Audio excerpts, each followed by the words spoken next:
আসসালামু আলাইকুম।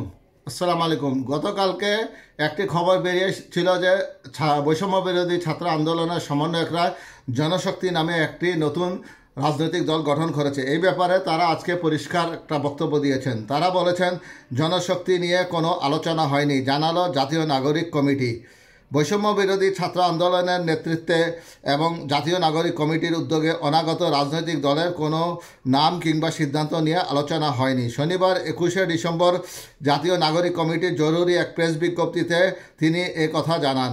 সংগঠনের মুখপাত্র সামান্তা শারমিন বলেন, বিভিন্ন সংবাদ মাধ্যম এবং সামাজিক যোগাযোগ মাধ্যমের বরাতে আমাদের দৃষ্টিগোচর হয়েছে যে বৈষম্য বিরোধী ছাত্র আন্দোলনের নেতৃত্বে এবং জাতীয় নাগরিক কমিটির উদ্যোগে অনাগত রাজনৈতিক দলের নাম জনশক্তি, যা জনমনে বিভ্রান্তি সৃষ্টি করেছে।